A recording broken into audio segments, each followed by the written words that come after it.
بسم اللہ الرحمن الرحیم۔ السلام علیکم۔ پروگرام المرشد اور میں ہوں منور عتیق۔ ناظرین محترم، پروگرام میں ہم شامل کرتے ہیں آپ کے سوالات اور رہنمائی کے لیے ہمارے ساتھ تشریف فرما ہیں حضرت امیر محمد اکرم ابان صاحب۔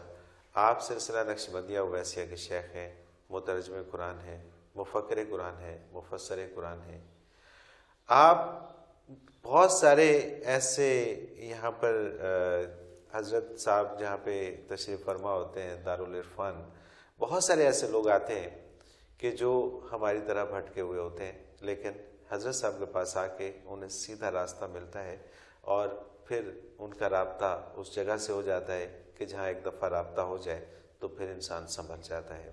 ہماری بھی خوش قسمتی ہے کہ حضرت صاحب بالخصوص ہمیں ٹائم دیتے ہیں، ہمیں وقت دیتے ہیں اور آپ کے سوالات کے جوابات دیتے ہیں اور رہنمائی فرماتے ہیں۔ آپ کے سوالات سے پروگرام کا آغاز کرتے ہیں۔ سب سے پہلے پروگرام میں شامل کروں گا رقیہ بانو حضرت صاحب۔ سب سے پہلے تو آپ کو ویلکم۔ رقیہ بانو ملتان سے یہ لکھتی ہیں کہ کیا ذکر خفی کی فضیلت ذکر جلی سے بڑھ کر ہے؟ ارشادات نبوی علیہ صاحب الصلاۃ والسلام میں اس کی فضیلت ذکر جلی سے زیادہ ملتی ہے۔ دوسری اصولی بات یہ ہے کہ ذکر جلی جسے کہتے ہیں، ذکر کی مختلف اقسام ہیں۔ بندہ ایمان قبول کرتا ہے، یہ فعل بھی ذکر ہے، ایک کام تو کرتا ہے بے شک، اور کام اللہ کی اطاعت کا کرتا ہے تو اللہ کی اطاعت کا ہر عمل عملاً ذکر ہے، اسے عملی ذکر کہتے ہیں۔ آپ کوئی بھی نیک کام کرتے ہیں عملاً، اس کے ساتھ اللہ کی یاد وابستہ ہوتی ہے کہ یہ میں کیوں کر رہا ہوں، اللہ کا حکم ہے، یہ عملی ذکر ہوتا ہے۔ بے شک، اس سے بہتر ہے لسانی ذکر۔ آپ ذکر جاری بیٹھ کے کرتے ہیں، آپ تسبیحات پڑھتے ہیں، آپ تلاوت کرتے ہیں، آپ کسی کو کوئی نیک بات بتاتے ہیں، یہ سب لسانی ذکر ہے، لیکن ان سب کی حدود ہیں۔ عمل کی بھی ایک حد ہے، ایک وقت ہے۔ ذکر لسانی کی بھی ایک حد ہے، ایک وقت ہے۔ آپ سو جائیں گے تو نہیں کر سکیں گے، جاگتے بھی آپ نے اور بہت سے کام کرنے ہیں، سارا دن ساری رات آپ صرف ذکر نہیں کریں۔ ذکر قلبی ایسی چیز ہے کہ جب یہ دل ذاکر ہو جاتا ہے تو اس کی ہر دھڑکن میں اللہ رچ بس جاتا ہے۔ آپ وہ ایک محاورہ ہے کہ ہاتھ کار ول دل یار ول، واہ، جب سبحان دل اللہ، روشن ہو جاتا ہے تو آپ سارے کام کرتے رہتے ہیں لیکن دل ذکر کرتا رہتا ہے، آپ کے کام اسے ڈسٹرب نہیں کرتے۔ سبحان اللہ۔ تو یہ چونکہ غیر منقطع ہوتا ہے، جب یہ جاری ہو جاتا ہے تو پھر اللہ اسے قائم رکھے تو پھر اسے موت بھی ختم نہیں کرتی۔ یہ اگر جسم خاک میں مل جائے تو ذرات بھی ذکر کرتے رہتے ہیں، تو ظاہر ہے پھر اس کی فضیلت تو سبحان اللہ۔ بنیادی بات تو یہ ہے کہ حضور نے اسے افضل قرار دیا، بات ختم ہو۔ ذکر خفی کو خفی کو افضل قرار دیا، افضل قرار افضل دیا، قرار لیکن دیا۔ سمجھنے کے لیے میں نے یہ تفصیل عرض کر دی کہ بے شک۔ حضرت صاحب اگلا سوال شامل کرتے ہیں عابد حسین حافظ آباد سے۔ یہ لکھتے ہیں کہ جی پہلے تو پروگرام کی تعریف کی، پھر آپ کے حوالے سے لکھتے ہیں کہ آپ سے بہت ساری ایسی چیزوں کی معلومات ہمیں ملتی ہیں کہ جو عام طور پر عام مولویوں سے وہ چیزیں نہیں ملتی، اور یہ تو خیر خاصہ ہے اس پروگرام کا ناظرین کہ یہاں پر آپ کو وہ چیزیں ملیں گی کہ جس کو عام مولوی بتاتے ہوئے شاید کسی مصلحت کا شکار ہو جاتے ہیں۔ یہ سوال لکھتے ہیں کہ جی مجاہدہ کرنا تصوف کی عام اصطلاح ہے، مجاہدہ کرنا کیا ہے اصل میں؟ آپ جد و جہد سے تو آشنا ہوں گے۔ جی جی، کسی کام کے لیے جو کوشش کی جاتی ہے اسے کہتے ہیں جد و جہد۔ یہ اسی جد و جہد سے مجاہدہ بھی نکلا ہے، لیکن مجاہدہ مخصوص ہو گیا اللہ کی رضا کو حاصل کرنے کے لیے جو محنت آپ کرتے ہیں اس کے ساتھ۔ ٹھیک ہے، ورنہ تو جو کام بھی آپ کرتے ہیں اس کے لیے محنت کرتے ہیں اسے مجاہدہ کہا جا سکتا ہے۔ اصطلاحاً تو سب مجاہدہ ہے، لیکن ایک خاص چیز ایک چیز سے منسلک ہو جاتی ہے۔ مجاہدہ منسلک ہو گیا عبادات سے، اذکار سے، جو بھی محنت ہم حضور حق کو حاصل کرنے کے لیے کرتے ہیں اسے مجاہدہ کہتے ہیں۔ تو بھائی کسی بھی کام میں کامیابی کے لیے مجاہدہ تو شرط ہے. آپ امتحان دیتے ہیں، اسکول پڑھتے ہیں تو آپ اس کے لیے محنت کرتے ہیں، آپ کوئی فن سیکھتے ہیں تو اس کے لیے محنت کرتے ہیں، آپ کوئی جاب کرتے ہیں اس کے لیے محنت کرتے ہیں. جب آپ اتنا بڑا کام کرنے چلے ہیں کہ آپ کا دل روشن ہو اور آپ اللہ کی تجلیات اور اللہ کے انوارات آپ کے دل میں ہوں، آپ حضور حق کو دیکھیں، تو جو محنت کریں گے اس کے لیے اسے مجاہدہ کہا جاتا ہے. اچھا جیسے مجاہدہ اور مجاہد، اس میں کیا یہ فرق؟ سارے جد و جہد سے نکلے ہیں نا. مجاہد سے مطلب جو اللہ کی راہ میں کوشش کرتا ہے اللہ کے دین کو بچانے، اللہ کے بندے کو بچانے کے لیے، جو اس کے لیے جنگ کی جاتی ہے اسے جہاد کہتے ہیں، جنگ نہیں کہتے، جہاد کہتے ہیں. جنگ کرنے والے کو مجاہد کہتے ہیں. سارا ان کا مصدر تو ایک ہی ہے نا. یعنی کہ جو مجاہدہ کرتا ہے اس کو بھی مجاہد کہا جا سکتا ہے. وہ اس موضوع میں مجاہد ہے کہ وہ اپنی اصلاح کے لیے اور قرب الہی کو پانے کے لیے مجاہدہ کر رہا ہے. رائٹ. ایسا اگلا سوال شامل کرتے ہیں. رفت زبیر ہیں لاہور سے، یہ لکھتی ہیں کہ قرآن حکیم میں مسلمانوں کے تمام مصائب کا علاج اور جملہ پریشانیوں کا حل ارشاد فرمایا گیا ہے، کیسے؟ قرآن میں نے پہلے عرض کی، آپ کے اگلے پروگرام میں نے عرض کی کہ انبیاء جب مبعوث ہوتے ہیں تو وہ صرف عقیدہ یا نظریہ نہیں دیتے، ایک پورا نصاب حیات دیتے ہیں. زندگی کے ہر پہلو پر نبی کریم صلی اللہ علیہ وسلم اللہ کے آخری نبی ہیں اور پوری انسانیت کے لیے مبعوث ہوئے ہیں. تو آپ دیکھ لیں کہ آپ نے جو عبادات کا نظام دیا، کیا وہ ساری دنیا میں قابل عمل ہے کہ نہیں؟ تمام اقوام عالم اس پر عمل کر رہی ہیں، تھوڑے ہیں یا بہت ہیں، دنیا کے ہر کوشے میں مسلمان ہیں اس پہ عمل کر رہے ہیں.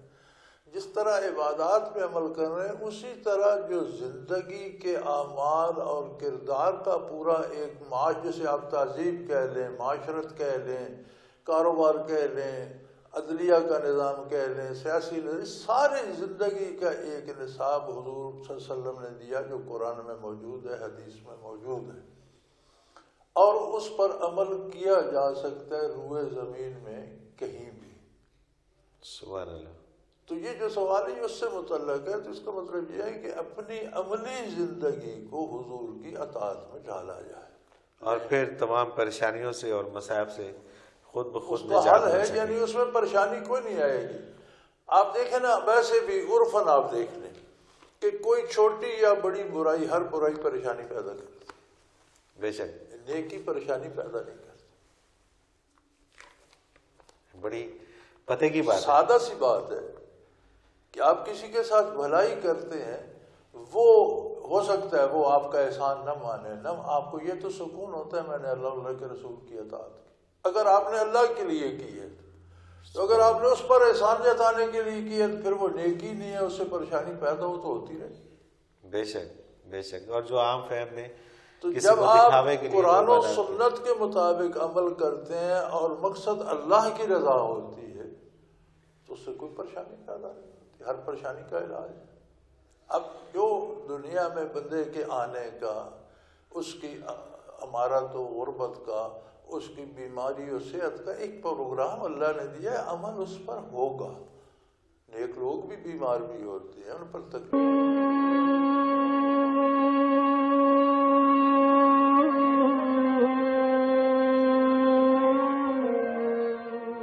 پروگرام میں ایک بار پھر خوش آمدید ناظرین. آپ کے سوالات اور رہنمائی کے لیے ہمارے ساتھ موجود ہیں حضرت امیر محمد اکرم امان صاحب. ناظرین محترم، اگر آپ بھی اس پروگرام میں شامل ہونا چاہیں تو ایک فون نمبر اسکرین پہ بار بار ابھر رہا ہے، آپ نوٹ فرما لیجیے: 0333 4955 021. اور اسی طرح سے اگر آپ ای میل کے ذریعے ہمیں اپنا کوئی سوال بھیجنا چاہیں تو ای میل ایڈریس ہمارا نوٹ فرما لیجیے: almurshid313@hotmail.com. آپ اس ای میل کے تھرو ہم سے سوالات پوچھ سکتے ہیں اور ہم رہنمائی لیں گے حضرت صاحب سے. حضرت صاحب، کچھ سوالات ہم نے ترتیب سے لکھے ہیں، کچھ سوالات اس طرح کے تھے کہ جن کی ترتیب ضروری تھی. تو مختلف لوگوں کے سوالات ہیں لیکن یہ موضوع شاید ایک ہی ہے اور اس کو ہم نے کچھ ترتیب سے لکھا ہے. عاقب ہیں لاہور سے، یہ لکھتے ہیں کہ دل اور قلب میں کیا فرق ہوتا ہے؟ الحمدللہ رب العالمین والصلاة والسلام علی حبیبہ محمد اعوذ باللہ من الشیطان الرجیم۔ دل ایک معروف لفظ ہے، عرفاً ایک جو پمپنگ مشین ہمارے سینے میں لگی ہے، جو بدن سے خون کو پمپ کرتی رہتی ہے، واپس آتا ہے پمپ کرتی ہے، اور جس کی دھڑکن پر زندگی کا مدار ہے، اسے دل کہتے ہیں۔ اس کے اندر ایک لطیفہ ربانی ہے۔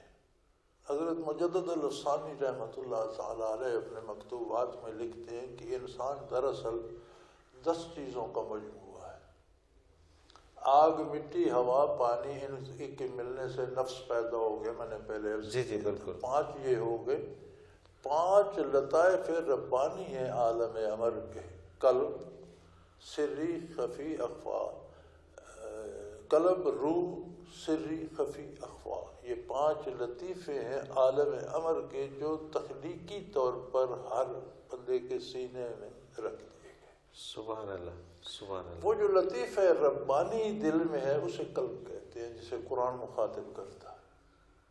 سبحان اللہ۔ جس سے قرآن بات کرتا ہے اور جس قلب کا حکم دیتا ہے، وہ ایک لطیفہ ربانی ہے جو اس دل کے، انگریزی میں اسے سیٹل ہارٹ کہتے ہیں۔ بے شک۔ دل کو ہارٹ کہتے ہیں اور سیٹل ہارٹ قلب کہتے کو ہیں جو سیٹل ہارٹ کہتے ہیں، جس کے دل کی اندر انتہائی گہرائی ہے۔ ایک لطیفہ ربانی ہے، وہ قلب ہے۔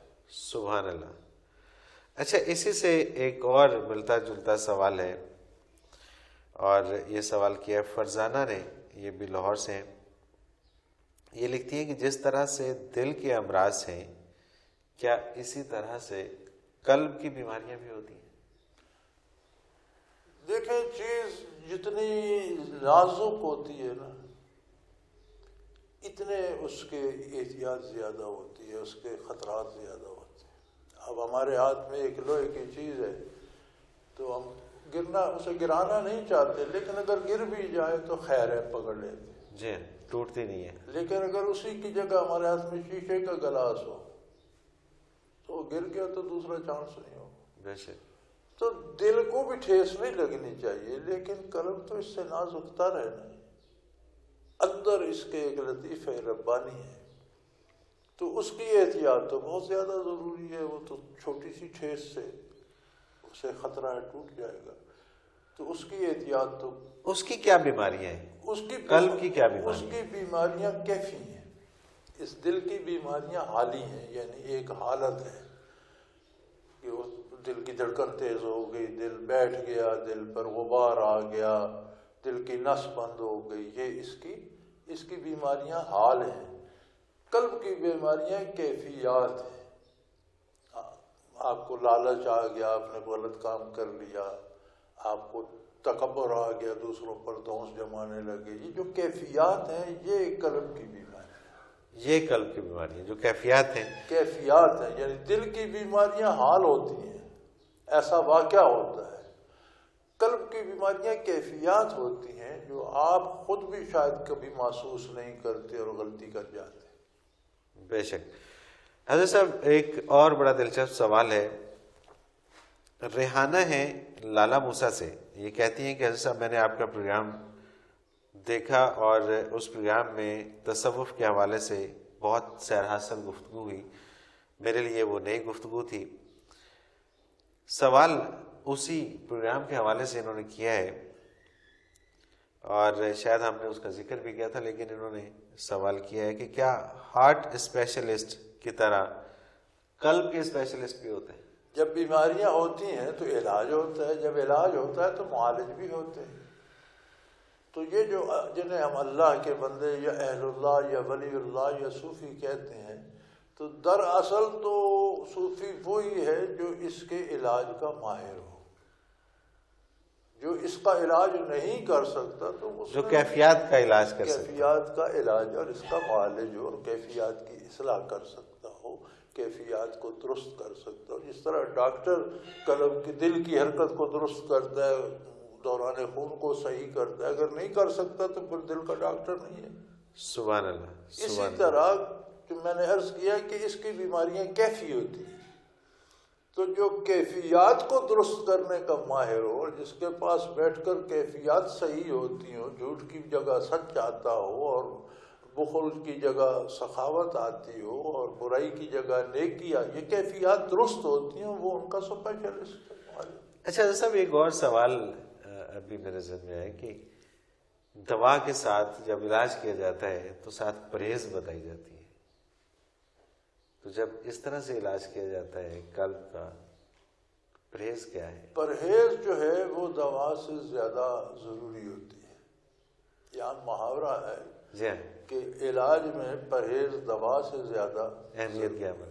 بے شک۔ تو اس کی ایک ہی پرہیز ہے کہ ہر کام میں نبی کریم صلی اللہ علیہ وسلم کے حکم عدولی نہ کی جائے، آپ کے حکم کے مطابق کیا جائے۔ اگر آپ عملی زندگی میں بد پرہیزی کرتے رہیں گے تو شاید دوا بھی آپ کو شفا نہ دے سکے۔ بے شک۔ میں ایک بات عرض کر دوں ضمناً، وہ آپ کے سوال سے ریلیٹڈ ہے کہ ہمارے ہاں یہ جو تصور ہے پیری مریدی کا، جی جی، جسے ہم نے یہ سمجھ لیا ہے کہ فلاں پیر سے میں مرید ہوا تو میری اولاد ہو گئی، فلاں سے مرید ہوا تو مجھے نوکری مل گئی، یہ غلط ہے۔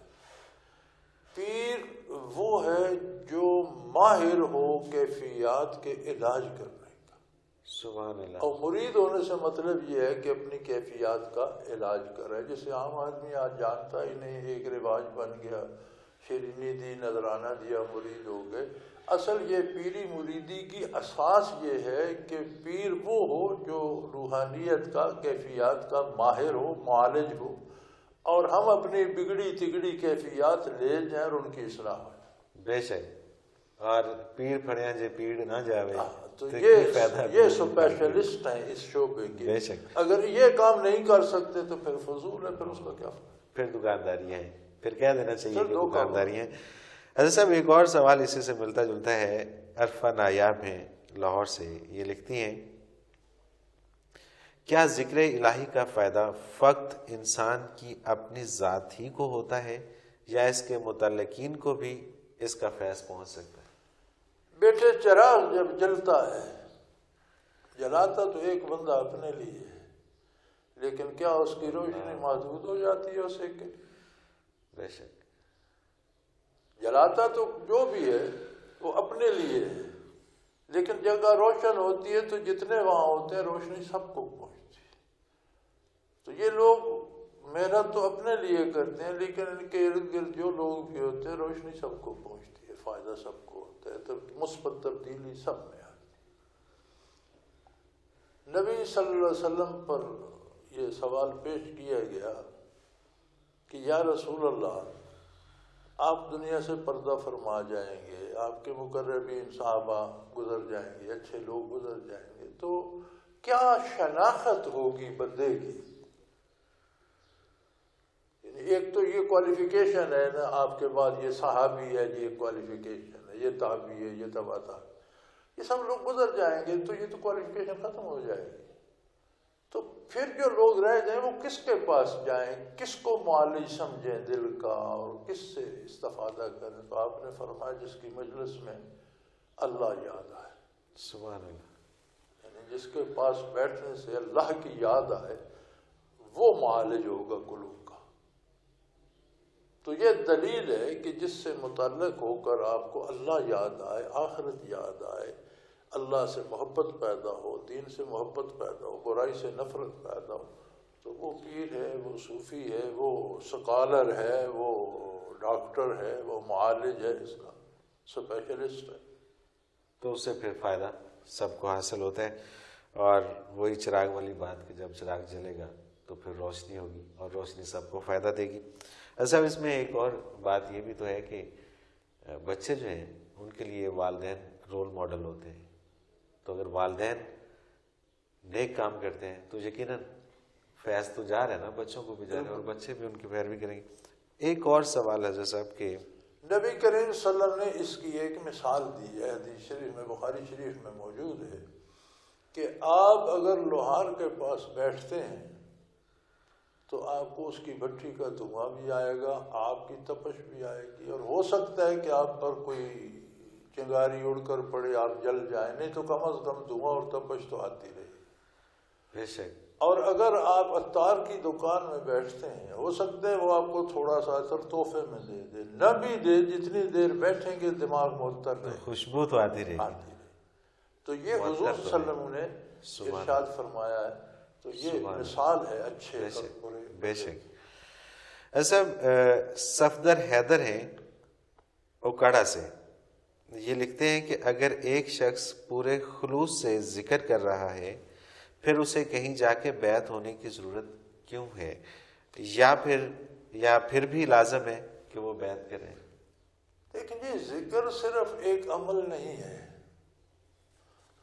ذکر سے مراد حصول کیفیات ہے. جیسے میں نے کہا کہ قلب کی بیماریاں کیفیات ہیں، اسی طرح قلب کی صحت بھی کیفیات سے ہوتی ہے. اور یہ کیفیات جو چلتی ہیں یہ آقا نامدار صلی اللہ علیہ وسلم سے چلتی ہیں. اب صحابی ہونا بہت بڑا درجہ ہے. کیا صحابہ نے حضور سے بیعت نہیں کی؟ بے شک. حالانکہ صحابی ہونا بہت بڑا درجہ ہے، اور ان کے خلوص میں بھی کوئی کمی نہیں تھی اور ان کے عمل میں بھی کوئی کمی. لیکن بیعت ایک رشتے کو جو قلبی ہے اسے ظاہری طور پر مضبوط کرنے کا طریقہ ہے. رشتہ قلبی تو ان کا مثالی تھا، لیکن بیعت پھر بھی کی، خواتین نے بھی کی، مردوں نے بھی کی. صحابہ کے بعد جو لوگ آئے انہوں نے صحابہ سے کی، ان کے بعد جو آئے انہوں نے.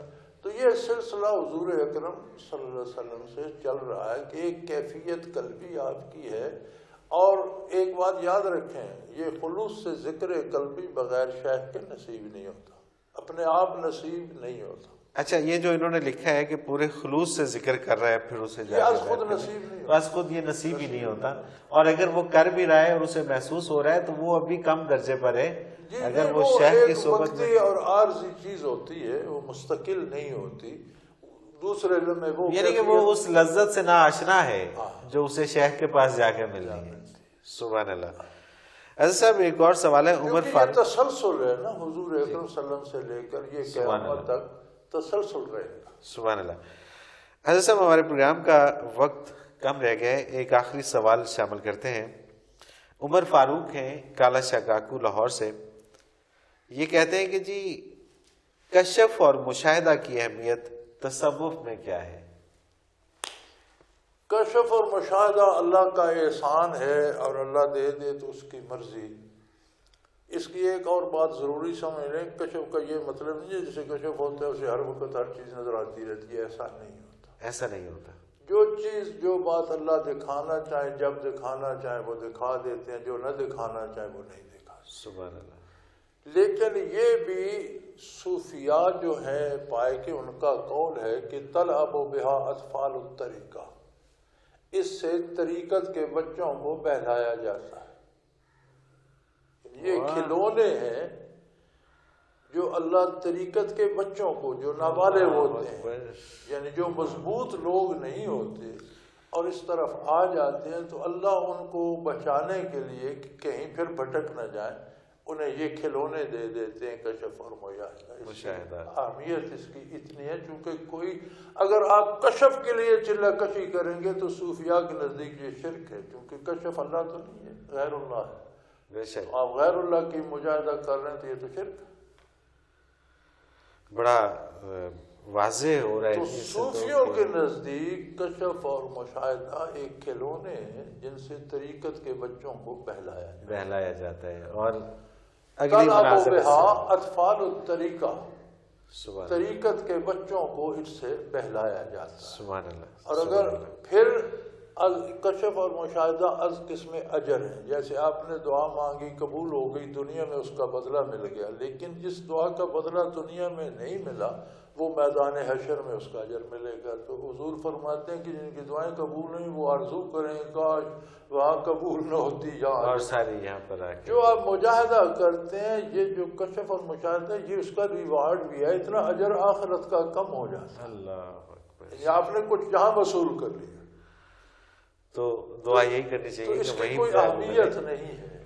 ہاں اللہ دے دے، اس کے لیے محنت نہیں کی جاتی، ہو جاتا ہے، یہ ہو جاتا ہے اور اللہ تعالیٰ کی دین ہے، اللہ تعالیٰ کی عطا ہے کہ وہ کسی کو بھی دے دیتا ہے. حضرت صاحب بہت شکریہ، آپ ہمارے پروگرام میں تشریف لائے. ہمارے پروگرام کے وقت کا دامن چونکہ اتنا تنگ ہے کہ جب گفتگو شروع ہوتی ہے تو پھر دل تو یہ چاہتا ہے کہ گفتگو جاری ہی رہے، لیکن ظاہر ہے کہ وقت کا پابند ہمیں بھی ہونا پڑتا ہے۔ ناظرین محترم، پروگرام کا وقت اپنے اختتام کو پہنچا۔ آپ بھی اگر اپنا کوئی سوال ہمیں بھیجنا چاہیں تو ہمارا فون نمبر آپ نوٹ کر لیجیے 0333455021، اور اسی طرح سے ہمارا ای میل ایڈریس ہے almurshid313@hotmail.com۔